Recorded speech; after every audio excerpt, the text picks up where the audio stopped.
जय श्री कृष्णा दोस्तों, किशोरी क्रिएशन से मैं सपना शर्मा आप सभी का हार्दिक स्वागत करती हूँ आपके अपने चैनल पर। दोस्तों, आज के वीडियो में आपके लिए मैं ऋषि पंचमी की व्रत कथा लेकर के आई हूँ। ऋषि पंचमी का व्रत जो है भाद्र मास के शुक्ल पक्ष की पंचमी एक तिथि को ऋषि पंचमी व्रत मनाया जाता है। यह व्रत अपने पापों से मुक्ति पाने के लिए किया जाता है। पंचमी के दिन नदी या तालाब या कुएं पर जाकर आदि झाड़ी यानी लट जीरा की 108 डंडियां लेकर सिर पर रखकर स्नान किया जाता है। यदि आप नदी पर नहीं जा सकते हैं तो आप अपने लोटे से सिर पर पानी डाल करके भी आप स्नान कर सकते हैं। इसके बाद पूजा स्थल को चौका लगाकर या लीप कर पवित्र किया जाता है। फिर एक सफेद वस्त्र पर मोरधन यानी आंधी झाड़े, जिसे सांवा भी कहा जाता है, कि 8 डंडियों से 7 ऋषि और एक अरुंधति बनाए जाते हैं। आपके पास आंधी झाड़ा की डंडियां नहीं है तो आप मोरधन से भी ऋषि और अरुंधति बना सकते हैं। ऋषियों को सफ़ेद और पीला वस्त्र और अरुंधति को लाल वस्त्र पहनाया जाता है। इसके बाद इनकी पूजा कर कथा सुनकर व्रत संपन्न किया जाता है। इस दिन जो भी यह व्रत करता है वह अन्न नहीं खाता है। इस दिन मोरधन यानी समा का प्रयोग किया जाता है। वह हल से नहीं हाँकता है, इसलिए इस दिन मोरधन का ही प्रयोग किया जाता है। यह व्रत जो है ब्राह्मण समाज में अधिकतर किया जाता है। समाज में इस व्रत को जो है बड़े ही धूमधाम से मनाया जाता है। आइए जानते हैं ऋषि पंचमी की व्रत कथा। एक नगर में एक ब्राह्मण रहता था। एक बार ऋषि पंचमी पर ब्राह्मण की पत्नी ने उद्यापन करने की सोची।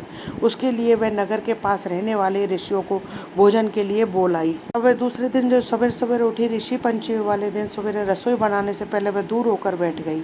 उसके मन में चिंता होने लगी कि ब्राह्मण का भोजन कैसे बनेगा। चिंता में समस्या का हल निकालने के लिए वह पड़ोसन के पास गई। इस पर पड़ोसन बोली कि तू तो ऐसा कर कि 7 पट्टियों पर बैठकर 7 बार नहा ले, इससे तू शुद्ध हो जाएगी, फिर तू खाना बना लेना। तो उस ब्राह्मण की पत्नी ने भी वैसा ही किया। जब ऋषि जीमने के लिए आए तो ब्राह्मण की पत्नी ब्राह्मणी ने उनको खाना परोसा। ऋषियों के तप के सत के कारण जब ऋषियों ने हाथ जोड़कर प्रार्थना की, तब आंख खोली तो भोजन में कीड़े कुलबुलाने लगे। लोगों ने भोजन में कीड़े देखकर ऋषि क्रोधित हो गए और दोनों ब्राह्मण ब्राह्मणी को श्राप दिया। श्राप के कारण ब्राह्मण तो अगले जन्म में बैल बना और ब्राह्मणी जो है कुतिया बनी। दोनों ही अपने बेटे के यहाँ रहते थे। उनका बेटा बहुत धार्मिक था, खूब दान धर्म करता था। एक दिन ब्राह्मण के लड़के के माँ बाप का श्राद्ध आया। उसने श्राद्ध के दिन ब्राह्मण को खाना खाने के लिए बुलाया। चलते कि बैल और कुतिया आपस में बात करने लगी। आज तो अपने बेटे के यहाँ श्राद्ध है, खीर पूरी खाने को मिलेगी। उस ब्राह्मण के बेटे की बहू भी बहुत ही पतिव्रता और धार्मिक थी। उसने खीर पूरी सब्जी व अन्य रसोई बनाई और वह किसी कार्य से दूसरे कमरे के अंदर चली गई। खीर का भगोना खुला हुआ, इतने में खीर के भगोने में सांप गिर गया, जिसे कुतिया ने देख लिया। तो कुतिया बनी ब्राह्मणी ने खीर के भगोने में मुंह लगा दिया। ब्राह्मण की बहू ने उसे ऐसा करते देख लिया तो उसने चूल्हे में से लकड़ी निकालकर उस कुतिया को बहुत मारा, जिससे उस कुतिया की जो है कमर टूट गई। ब्राह्मण की बहू ने जो है सारा खाना फेंका, फिर पूरी रसोई की सफाई करके फिर से नया खाना बनाया, सबको अच्छी तरह से जमाया। वह रोज कुतिया को रोटी देती थी, पर उस दिन गुस्से में उसने कुतिया को कुछ भी खाने को नहीं दिया। के समय कुतिया का पति जो बैल था उसके पास आकर रोने लगी।